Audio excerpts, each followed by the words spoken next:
தமிழ் மக்களுக்கு வணக்கம். வாங்க தம்பி, என்ன இந்த பக்கம்? பெரம்பலூர்ல இன்னைக்கு பார்த்தீங்கன்னாக்கா குடும்படி சண்டை. இந்த கண்கொள்ளா காட்சியை நீங்களே பார்க்கலாம். அதாவது இவர்கள் கூட்டணியில் இருந்திருக்கிறார்கள் ஒரு மாதம் முன்பு வரை அப்படின்றத கூட நம்ப முடியாத ஒரு அளவுக்கு இவர்களுக்குள் நடக்கக்கூடிய இந்த சண்டை யாருக்கும்னாக்க திமுகவுக்கும் விசிகாவினருக்கும் சண்டை. ஒருத்தன் முட்டா பீஸு, இன்னொருத்தன் முரட்டு பீஸு. இந்த கண்கொள்ளா காட்சியை நீங்களே பார்க்கலாம்.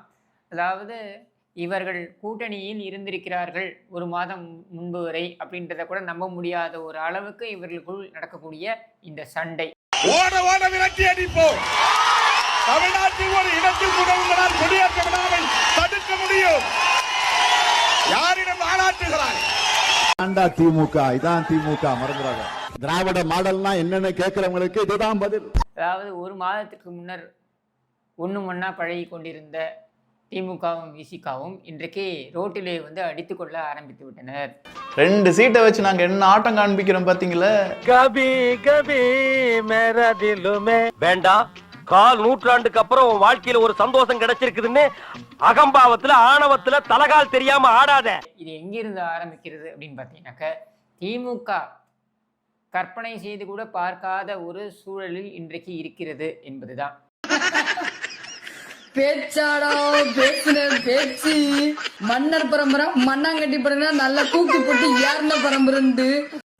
ஸ்டாலின் என்னதான் கருணாநிதியை முதலமைச்சர் வேட்பாளர் என்று முன்னெடுக்கிறானோ ஸ்டாலின் தான் அதை இந்த பிரச்சாரத்தை முன்னெடுத்தார்ன்றது தெரியும். அந்த பிரச்சாரத்துல தோல்வியை சந்தித்த பிறகு நெஞ்சமெல்லாம் பொண்ணா இருக்கு தம்பி. பார்த்தீங்கன்னா 2019 இந்த மதச்சார்பற்ற கூட்டணி அப்படின்றத உருவாக்கி, அதாவது அப்பொழுது வரையில் மக்கள் நல கூட்டணி என்று இருந்த இடதுசாரிகளும் விசிகாவும் அவங்க திமுக கூட்டணியில் சேர்றாங்க. திமுக கூட்டணியில் காங்கிரஸும் இருக்கின்ற சூழலில் காங்கிரஸ், இடதுசாரிகள், அப்புறம் விடுதலை சிறுத்தைகள் கட்சி, IUML போன்ற மற்ற கட்சிகள் இவங்கெல்லாம் சேர்ந்து மதச்சார்பற்ற கூட்டணி. எந்த பயனும் இல்லை. இப்போ IUML இந்தியன் யூனியன் முஸ்லீம் லீக் என்று பெயர் வைத்திருக்கின்ற கட்சி எப்படி மதச்சார்பற்ற கூட்டணியில் வரும்லாம் கேட்கக்கூடாது. என்னங்க எனக்கு ஒண்ணுமே புரியல. அதுதானப்பா எனக்கும் புரியல. இது அரசியல், அதனால அதையெல்லாம் நீங்க கேட்கக்கூடாது. அவங்க மதச்சார்பற்றன்னு சொல்றாங்க, நாமளும் மதச்சார்பற்ற என்று அதை ஏற்றுக்கொள்வோம்.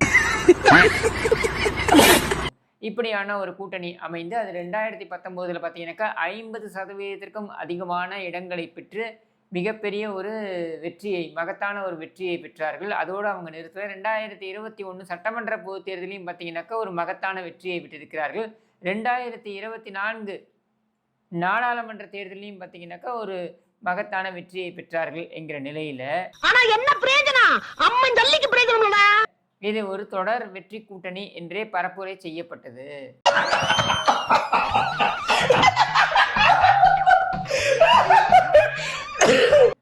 இன்னும் சொல்லணும்னாக்கா தேர்தலுக்கு முன்பு வரை ஸ்டாலின் தொடரட்டும், தமிழ்நாடு செழிக்கட்டும் என்பது போன்ற பரப்புரைகளை எல்லாம் மேற்கொண்டதில்லை. திமுகவை விட அதிகமாக மும்முரமாக செயல்பட்டது யாருன்னு பார்த்தீங்கன்னா நான் தான் உங்கள்கிட்ட மாட்டிக்கிட்டேன்ல.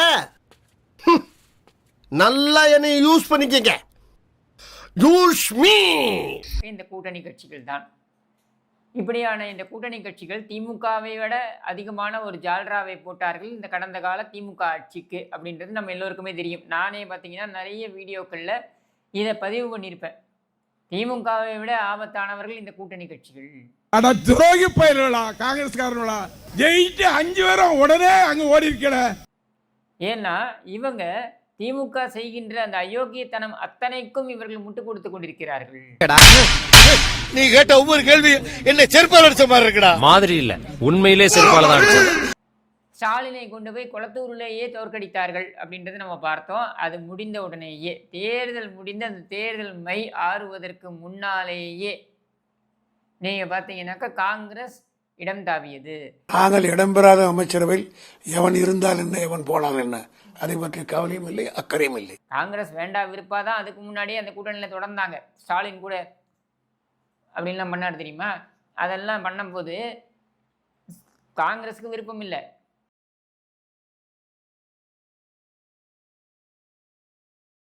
உங்க வீட்டு பிள்ளையா நினைச்சு எல்லாரும் என்னை மன்னிச்சிருக்க.